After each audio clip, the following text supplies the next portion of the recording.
Hello, Luke. Welcome to lesson 32. So today we're going to be talking about some word problems.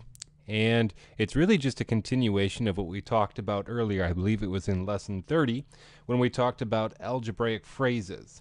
And we mentioned that sometimes we have to translate things from the English language into the mathematical language and then solve that mathematical expression accordingly. So if you recall, I had you study some of those common word problem scenarios so that you become good at just translating from the English into the mathematical language. So today we're going to kind of develop that into word problems. So let's just dive right into it. So we're going to start looking at a few of these problems and just try to kind of understand how to go about solving them. So here we have a word problem that says the sum of twice a number and 17 is 53. And we're going to treat these very similarly to how we treated those other word problems that I've been having you study, those word expressions. So what we're looking for here is just kind of the translation and some key words. So some of the key words that we see right away when we read this are words like is. That's going to be an equal sign, right? Sum, that indicates an addition, right? Twice, that indicates a 2 times something, right? The sum of twice a number. Well, the number is the unknown. We'll call it the question mark. We might represent that with an N, representing number, right? So there's all these things that as we read through it, some of this should be kind of jumping out at us as we're trying to translate this. So let's just kind of work our way through, similar to what we did with those other problems, and we'll start with the sum. So the sum indicates addition, as we said, so let's just put that. We know there's going to be some addition here going on. And what is going to be the addition? Well, we look for that and. Remember, the and is so important. So twice a number and. Okay, so that would indicate the two sides of this addition problem, that's separating the two addends. So we have the sum of twice a number. Well, that's the first addend, twice a number. Okay, so how could we write that? Well, twice indicates 2 multiplied by something, and a number we don't know what it is, so it's going to be 2n, right? Twice a number, and that's the addition, the sum of. The other side of that is 17. Now we stop at 17 because we hit this equal sign. And actually, maybe just for clarity here, we'll just put that in parentheses like we did before. So we have these two addends, the first set of parentheses and the second parenthesis. So we have 2n plus 17. We stop there because the equal sign kind of ends that side of the expression, okay? Or that side of the equation. All right, because the equal, that indicates that we're actually talking about an equation here. So we have an equals, and then we have this 53, okay? So once again, just look at how this expression is written and make sure that you can understand how to get this equation. And that's really the goal. The goal when working these word problems is to decide where is the equals. You know, how can I create an equation out of this word expression? And if it's going to be an equation, it needs to have an equal sign. So look for that is. That's a dead giveaway for an equal sign. All right. And then once we kind of have that broken down, we can work out the left and the right side of that is. And the left side is much more complicated in this case. The left side is all of this, the sum of twice a number and 17. And the right side is pretty straightforward. It's just 53. All right. Once we get it to this point, now it's an equation. Now we can go ahead and just solve it. So we'll begin by just subtracting off this 17.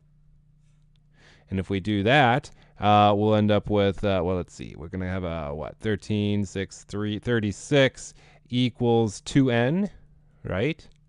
And then we can take the next step here and divide out the 2. And that's going to leave us with n equals 18. Okay. Now, whenever we solve for these word problems, it's always good to go back and double check, make sure that that is in fact correct. So let's take it. The sum of twice a number and 17. Well, what is twice a number and 17? Well, twice a number now is twice an 18 and 17. And that's supposed to equal 53. Okay. So 2 times 18, well, that's 36. So now we have 36 plus 17 equals 53. And 36 plus 17, if I wanted to do that off to the side here to make sure I don't make any mental mistakes, we end up with 53, which in fact does equal 53. So this is true, so therefore n does equal 18. That number that we're looking for is 18. All right, let's try the next one. Find a number such that 11 less than twice the number is 125. You know what? Go ahead and pause the video here. Give that one a try by yourself, and then we'll work it together.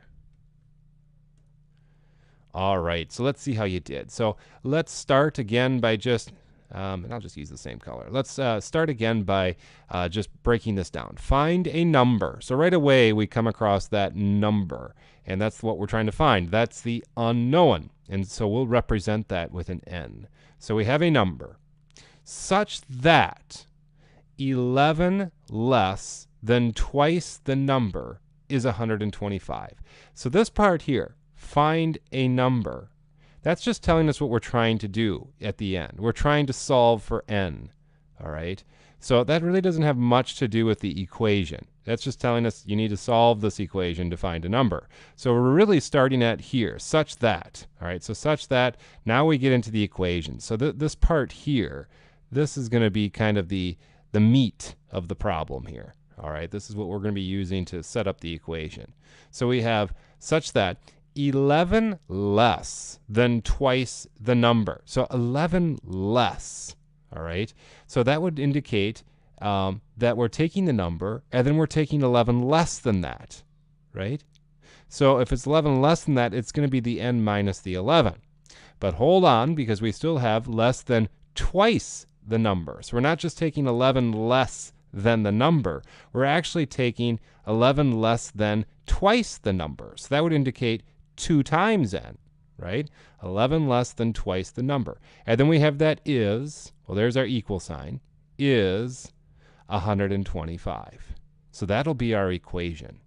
Now we need to just solve for this. So we can add 11 to both sides. And then we end up with 2n equals 136, right? And then we divide both sides by 2. And we're going to end up with what? 68. N equals 68. All right, let's just double check that. So if we plug that back in, 2 times 68 minus our 11 should equal 125. Does it? So 2 times 68, if you want to do that off to the side, we can. Okay, so that's going to be 136 minus 11 equals 125. Now we can take 136 minus the 11, right? And what do we get? We get 125. And that is exactly what we were hoping that we would get. All right, so n equals 68 would be the correct answer. All right, so let's try a couple more of these. Let's look at the first one. Find a number such that 3 times the number is decreased by 20. The result is twice the opposite of a number. All right, well, that is a mouthful. So to work this problem, we'll just kind of take it in pieces. Let's look at the first part here. Find a number such that 3 times the number. Okay, so we're finding a number. That's the unknown. We're going to call it an n.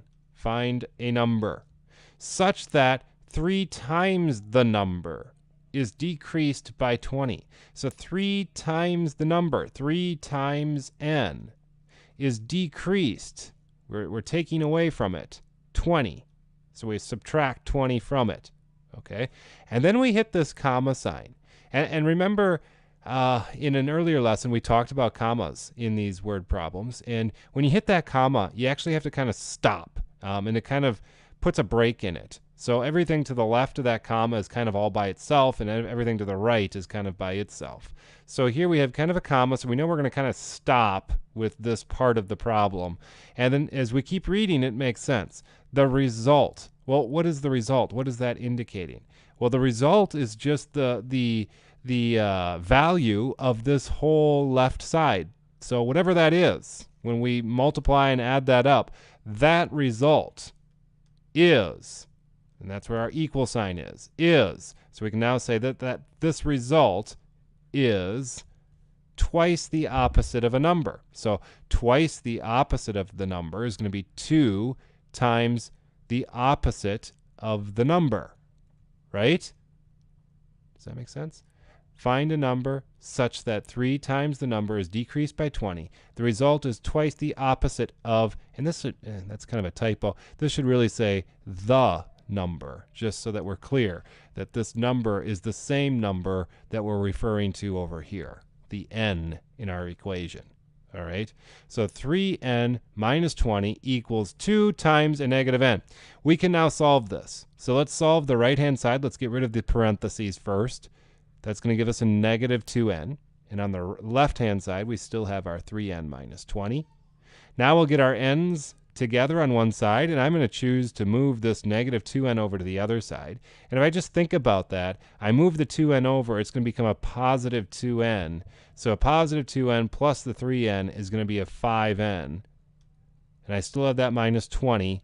And then I'm going to end up with 0 over here. And again, I'm just trying to get you to practice doing some of this in your head. So if I move this 2n by adding it to both sides, do you see how this becomes, plus 2n?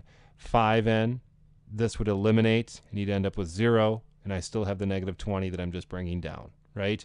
Okay, so now I need to get the 5n by itself, so we'll add 20 to both sides. All right, we're going to be left with 5n equals 0 plus 20 is 20. Now I can get the n all by itself by dividing out the 5. And look how nice that works out. The n is going to equal 20 divided by 5, which is 4, right? Nice whole number. It's always nice. All right. Now we should really check that and make sure that it does work out. So just choose a different color here and come over to the side, and we'll rewrite it, only this time replacing the n's with our 4. So we have 3 times 4 minus 20 equals 2 times a negative 4, right? Now on the right side, we have 2 times a negative 4. Well, that's going to give me a negative 8. And on the right side, we have a 3 times a 4, which is a 12. And then we have this minus 20. So if all things work out the way we want them to, this left side should equal the right side. So 12 minus 20 actually is a negative 8. So the left side does equal the right side. We know we did it right. So that's perfect. All right, let's try this next one. Why don't you pause the video and give this one a try, and then we'll do it together. Okay, so let's see how you did. Find a number which decreased by 16 equals 3 times its opposite. Fun. All right, so let's see what we got. Find a number. Well, we're looking for an n again, which decreased by 16. So the number is decreased by 16. So we're taking away 16 from it. So n minus 16. And what they're saying is that is going to equal, well, that's nice and obvious, that equals 3 times its opposite. So 3 times, now what is its? In grammar class, I might ask you, what's the antecedent of the pronoun its? All right. In other words, what is its representing here? Its is representing the number. Find a number which decreased by 16 equals 3 times its, meaning 3 times the number's opposite. All right. So it's 3 times the opposite of the number, a negative n. Very similar, actually, to our first problem here. So let's go ahead and solve that now. We can get rid of our parentheses on the left or the right side and get a negative 3n. And then on the left side, we're just left with the n minus 16. Now we can get our n's by themselves, and we'll do that by adding the 3n to both sides. Right? This becomes an n plus 3n, which is a 4n. We still have that minus 16, and this is going to equal 0. These eliminate. All right? Now we can add the 16 to both sides, and if I add the 16 to both sides, I'm going to end up with 4n equals 16, right? And then I can divide that by the 4 on both sides, and I'm going to get n is equal to 16 divided by 4, which is 4. Look at that. Same thing as our previous problem. All right, but let's double check it, make sure that it actually works. So if we plug in the 4, we have 4 minus 16 equals a 3 times a negative 4, right? So we have 4 minus 16. What is that? That's a negative 12. And then on the right side, 3 times a negative 4. Well, that's also a negative 12. So great. That checked out. All right, so we know we have a proper solution, a real solution to our answer. Okay, very good. So I think that is where we're going to stop here today. Hopefully that all makes sense to you. And go ahead and good luck on your seat work, and I will see you tomorrow.